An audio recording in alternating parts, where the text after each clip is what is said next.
Vamos lá. Recentemente, tem muita gente vindo perguntar, beleza, Edward, você fala que comprar imóvel de leilão é bom, mesmo que seja com juros, mesmo que seja recomprando com consórcio, mesmo que seja fazendo todas essas contas, você fala que é bom. Mas como que eu posso fazer as contas exatamente? Como que eu posso saber quanto que eu vou pagar? Porque, de fato, não é só uma questão do valor que você vai pagar no lance. Tem vários outros custos envolvendo uma arrematação de leilão. E isso você precisa saber, porque isso pode fazer a diferença no seu jogo. Seja ali para você ter um lucro de verdade, seja para você não ser pego de surpresa. Eu tive caso de aluno que foi pego de surpresa. Por quê? Mas você não ensinou o aluno? Eu ensinei, mas tem algumas pessoas que gostam de colocar as carroças na frente do boi. Aí o quê? O cara nem assistiu todas as aulas, já foi lá, vou arrematar. Já aprendi essa parte, vou arrematar. E ele fez o quê? Não estava ciente de alguns custos. É óbvio que depois você consegue reverter, algumas coisas você consegue fazer, mas você tem que ficar ligado com isso. Então vem comigo, vem para minha tela que eu vou mostrar para vocês quais são os custos de uma arrematação. Para isso, a gente vai fazer algumas separações aqui, tá? Então, a primeira separação é no ponto de vista de você fazer uma arrematação extrajudicial, e para isso eu vou dizer Caixa, principalmente, tá bom? Vai ter outros bancos também, extrajudicial, só para você entender. É todo aquele leilão que é, por definição, de banco, tá? Somente banco. Então, todo leilão de banco é extrajudicial. E aí tem um leilão também que pode ser judicial. Esse daqui geralmente está nos leiloeiros lá, e vem bem em cima assim, Tribunal de Justiça de não sei aonde, Tribunal de TRF não sei do que. Todos eles são judiciais. E aí depois a recompra. Quais são os custos que você precisa fazer a recompra? Quando eu digo recompra aqui, eu quero dizer utilizando o consórcio, tá? Então, vamos fazer as contas aqui. Primeiramente, extrajudicial caixa. Vamos começar por eles, que é o mais padrãozinho. Aqui ele vai se dividir em duas categorias, tá? Qual que é a primeira categoria, Edwards? A primeira categoria é daqueles que é venda online ou venda direta. Também conhecido como venda direta online, tá lá escrito no nome assim. E o outro é SFI ou licitação aberta. Se a gente estiver falando de outros bancos aqui, geralmente vai se enquadrar nesse daqui, tá? Nesse aqui de baixo. Vou colocar aqui embaixo. E outros bancos.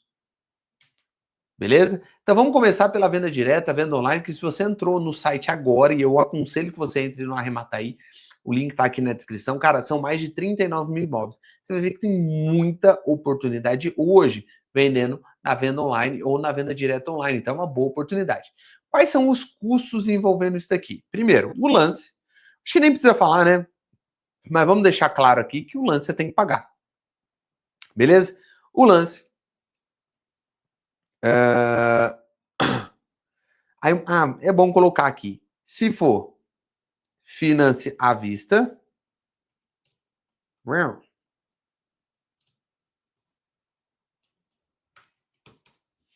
ou financiado. Vamos deixar o vídeo bem completo para você não se enganar. Se for à vista, tudo. Lance total. Se arrematou por 100 mil, você vai ter que pagar 100 mil do seu bolso. Se for financiado, valor da entrada. Esse valor da entrada pode ser 5%, geralmente. Alguns critérios podem não ser quando o lance é muito alto, perto do valor da avaliação, tá? Então, nesse caso, não tem o que fazer. Beleza, além do lance, Edu, você vai ter que pagar uma coisa chamada escritura ou contrato de financiamento.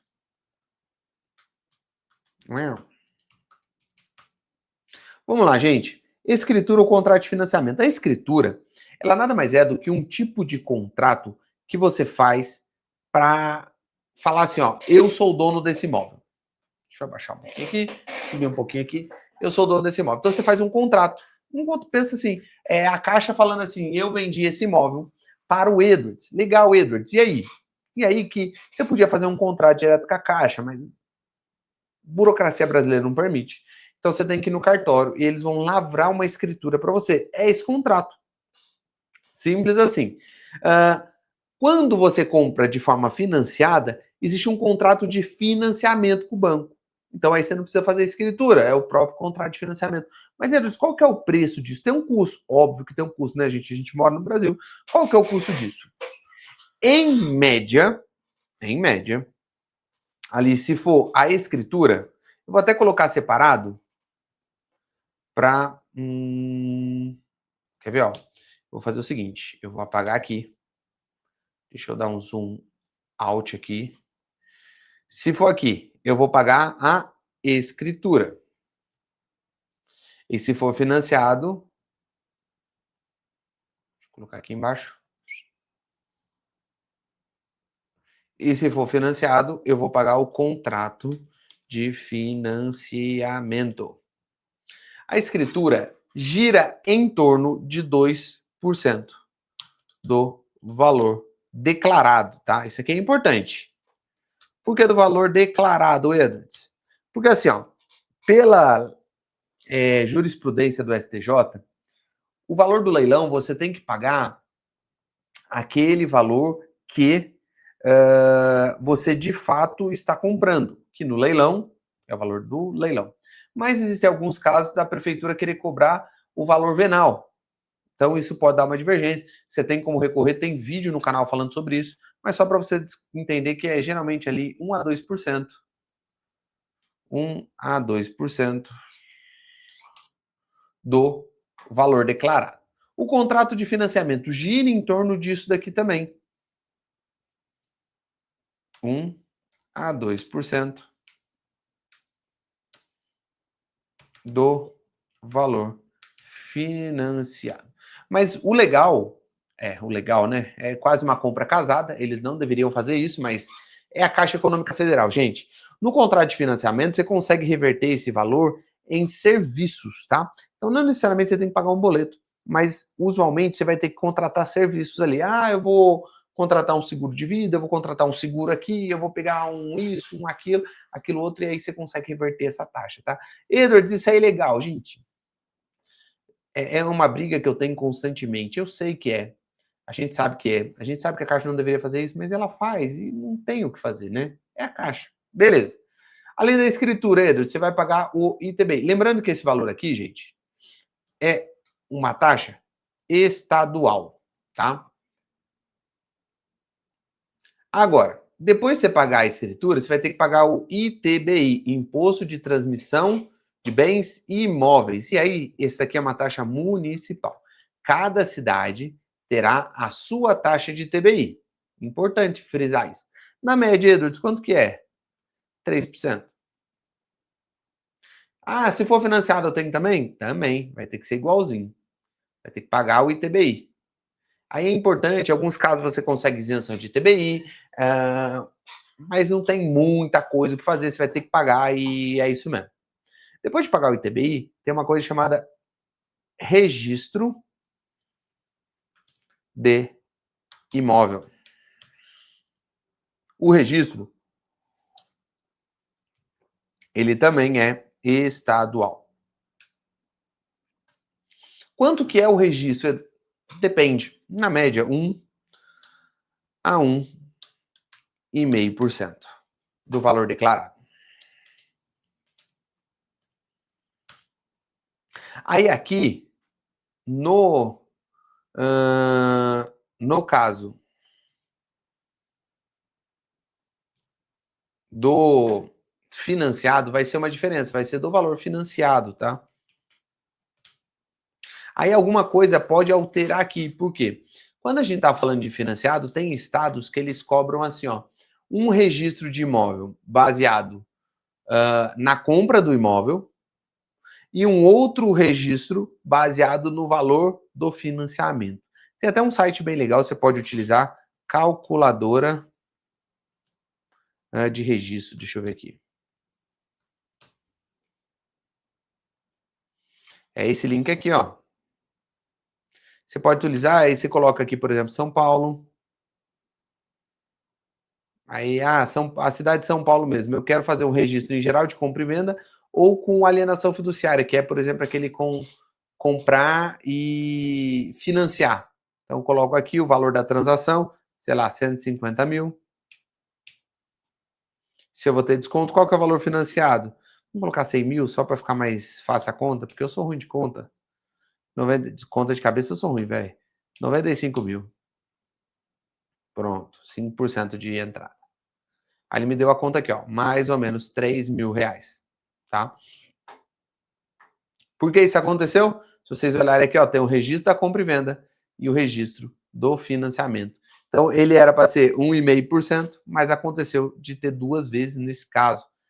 Cara, não tem o que fazer, tem alguns estados que mudam isso. Então, ficar atento aqui, vou colocar um aqui embaixo, né? Pode ser duas vezes. O que é alguma vantagem, tá? Porque em muitos casos você não vai pagar todo esse valor de financiamento, eles vão cobrar bem menos disso, só que depois você paga em registro. Então, vai ficar elas por elas. Edward, e depois? Beleza, eu paguei toda a documentação com o registro do imóvel, o imóvel está agora no meu nome. Posso.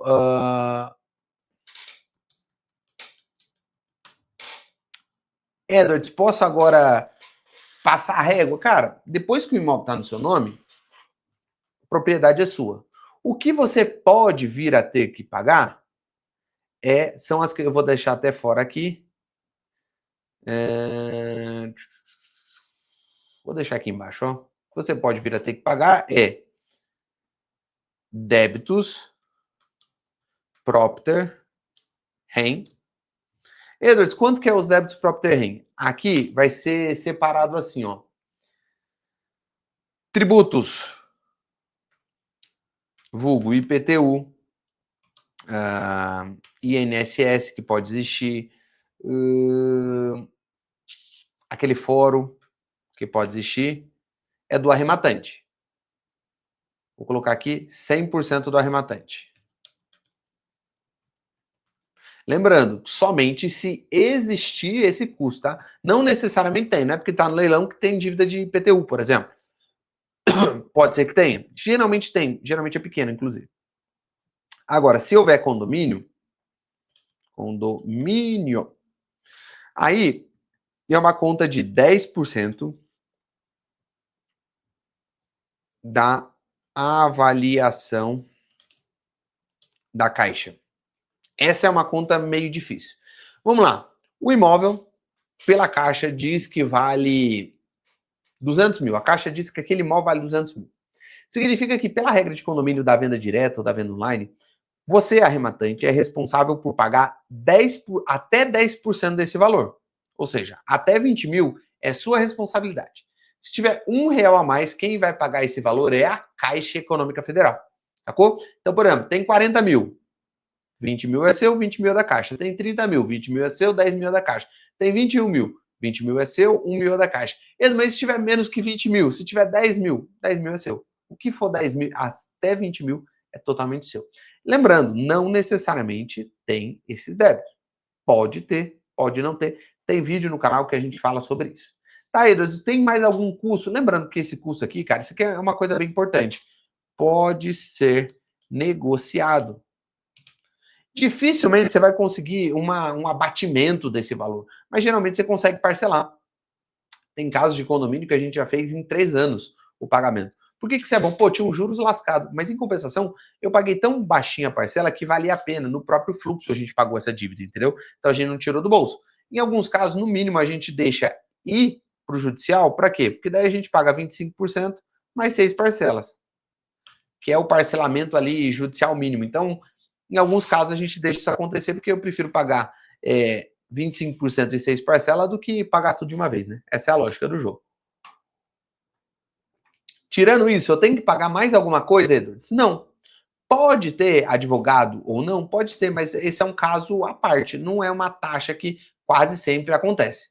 Agora, isso daqui quase sempre vai acontecer. Nem que seja um pouquinho ali, vai acontecer. Edwards, beleza. Entendi tudo isso. No caso SFI, que é primeiro, segundo leilão e licitação aberta, eu tenho que pagar outras coisas? Cara, praticamente é igual. Opa, deixa eu colocar aqui. Praticamente você vai pagar a mesma coisa, com uma diferença. Antes de você pagar o lance,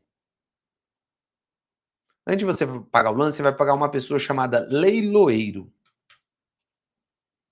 O leiloeiro, ele é quem organiza o leilão. Então, quando vai ter o leilão, você vai entrar num site de leiloeiro. Toda vez que você entrou num site externo, que não seja o site do banco, que não seja ali o próprio site da Caixa, vai existir o leiloeiro. Quanto que esse leiloeiro cobra? 5% do valor da arrematação. Então, como conta de bolso, aqui um resumo geral, quanto você vai pagar? Resumo. Se é preguiçoso, resumão. 5% de leiloeiro, pode ou não existir, mais, vamos colocar aqui 3 mais 2, mais 2, vamos colocar aqui 6%, mais ou menos 6,5% de taxas, que seria ali de documentação, vamos colocar aqui, documentação, beleza? Depois disso, tem ali os débitos de condomínio que podem existir ou não. Débitos propter rem. Essas são as principais taxas que você vai ter que pagar, são os principais custos que você vai ter que pagar numa arrematação extrajudicial. Edwards, o que muda quando a gente está falando aqui de uma conta judicial? Cara, muita coisa é parecida, tá? O que vai mudar? Vai ter o leiloeiro? Vai. Geralmente, 5%. Beleza, Edwards. Além do leiloeiro, o que eu vou ter? Agora vem a documentação, né? Escritura, vem isso, vem aquilo. Então, não precisa da escritura. No leilão judicial tem uma coisa diferente, tem uma coisa chamada carta de arrematação. Com essa própria carta de arrematação, você consegue ir no cartório registrar. Então, você vai ter que pagar a carta de arrematação. Você não pagaria efetivamente. Então, você teria que pagar o ITBI, são os mesmos 3%. Você teria que pagar o registro, os mesmos 2%. Só que aí tem uma coisa, essa carta de arrematação, geralmente, se você não é advogado, você vai precisar contratar um. Cara, vai variar o preço que cada advogado vai contratar, tá? Eu falo ali mais ou menos numa média de imóveis de 100 a 300 mil reais, eles vão te cobrar ali numa faixa de 5 a 7 mil reais para fazer toda essa questão, que é a carta de arrematação. A vantagem, tá? Perto disso aqui. Aqui, se o imóvel estiver ocupado e você não conseguir fazer o acordo, você vai precisar contratar um advogado para fazer a desocupação judicial. Então, você vai ter que abrir um processo aqui. Agora, nesse caso aqui, você não precisa. Com a carta de arrematação, você já solicita a desocupação judicial aqui também. Sacou? Então tem essa vantagem. Agora, quando eu estou falando de recompra no consórcio, Edwards, vocês falam muito de que eu posso fazer a recompra, né? Que eu posso utilizar ali um consórcio pensando em receber esse dinheiro. Mas como que funciona? Pensa assim, ó. Você compra um imóvel, por exemplo, no seu CPF. CPF do João. Se o João vender para Marcelo, o que vai acontecer? Bom, o Marcelo vai pagar todas as taxas, as coisas normais, e o João recebe o dinheiro, certo? Agora, e se a gente fizer uma simulação? Eu tenho o CPF do João, e aí o João tem o imóvel. Ele fez todas essas contas aqui. Eu posso fazer com que o CPF do, vamos colocar aqui, tio do João, compre um consórcio. Contemple esse consórcio e utilize para comprar esse imóvel do João. Quando eu digo CPF do João, eu estou dizendo também que pode ser um CNPJ do João. Não precisa ser de outra pessoa. Do João. Ele vai utilizar o consórcio, vai comprar do João. Qual que é o benefício disso? Bom, primeiro, você vai vender pelo preço de mercado. ele comprou por 100, mas vale 200. Então, esse consórcio aqui vai pagar 200 mil. Essa é uma vantagem. Significa que o dinheiro cai na conta do João, você paga a parcela do consórcio com o inquilino, alugando, e ainda tem 200 mil para voltar para o leilão. Essa é a estrutura básica. Edwards, quais são as taxas que eu vou pagar para fazer essa recompra, sem considerar ali a contemplação do consórcio, tá? A taxa da recompra, o que você vai precisar fazer? É uma compra normal, então você precisa pagar documentação. Geralmente, você vai ter que pagar o quê? Uma taxa de vistoria para o consórcio, uma taxa pequena, vai variar ali de consórcio para consórcio, mas tem uma taxa. Depois, comprou o imóvel? Legal. Você vai ter que fazer o quê? Pagar ali o ITBI e depois o registro do imóvel. Com essas taxas aqui, pronto. O imóvel agora saiu do CPF do João e foi parar no CNPJ do João. E aí ele faz essa estrutura crescer.